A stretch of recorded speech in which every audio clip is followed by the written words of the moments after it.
I'm starting this week with another one of my favourite cars in the game, and that's the GB200. So this is based on the RS200, which is a Ford-built Group B rally monster from the 1980s.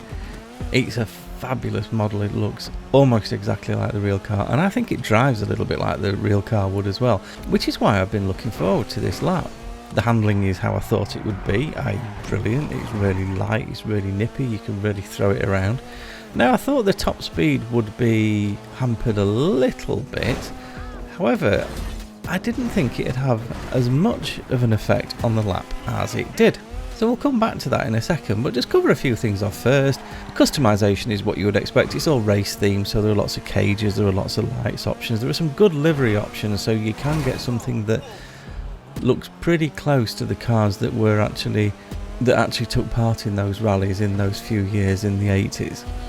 But all round, it's just a great car. It's actually one of my favourite cars to use in the snow because you can, I know technically you can still go fast in any car, but it's much more controllable in this. This is probably one of the most fun cars in the game. However, as soon as I come out of this city section and hit the freeway, it all kind of unravels a little bit because the top speed is a little bit weak.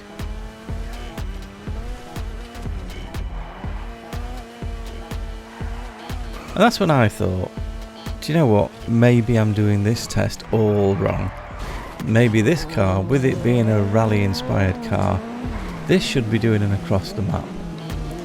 So time to open Rockstar Creator and create another race map. Now this has also now been published, so just like my around the map, that doesn't make much sense, but I'm not editing it out. This one has now been published, so you can jump in and, I say, try and beat my times, presumably beat them all quite easily. So yeah, this one is just called Across the Map, and it's been published alongside the other one if you want to have a go. If you do beat any of my times, there's a link to the website where you can submit your times and you get a shout out in the next video if you do. Anyhow, back to the Rockstar Creator, which is actually quite easy to use. You just create a new race. You need to put a bit of basic information in there, like what the race type is. Set a few things up. Now I like to have consistent weather for these. It just makes the test a little bit easier. It also means I can do more tests without having to wait for the daytime to come back around in the game again. I also tend to leave traffic on and animals on, so it recreates what a real session would be like. Then it's just a matter of going around and dropping your points, and these are the gates that you have to get through, that you have to pass through while you're going round a lap. When I say a lap, it could be a point-to-point race. Once you've set your race up, you do have to go in and do a quick test, so it'll give you the crappiest, slowest car it can possibly think of to do that test in, but once you've done that, it knows that your track is usable. You can then crack on and publish that. And it was at this point that I realised that my starting grid might not be placed in the optimal position to get a good shot of the start of the race. So I will update that later. And off we go with the across the map, and already this thing feels so much more at home. It just eats this off-road stuff up. It flies across the field as quickly and as easily if it's driving on perfectly smooth tarmac. You can tell it's a rally inspired car. It really is at home here.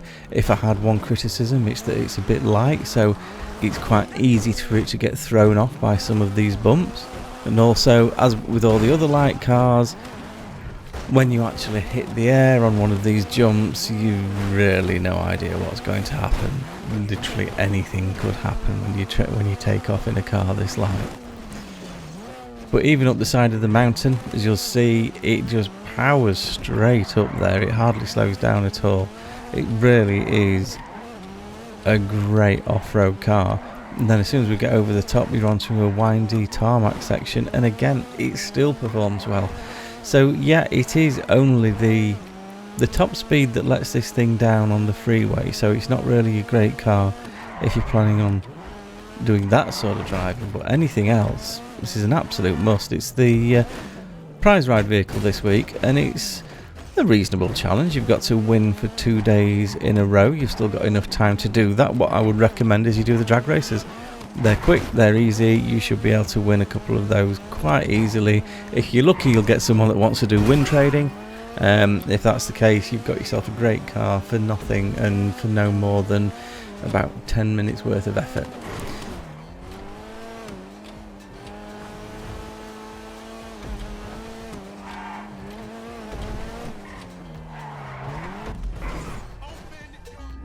So that's it for this video. Hope you enjoyed that. Please do drop a like, subscribe, and I will see you in the next one.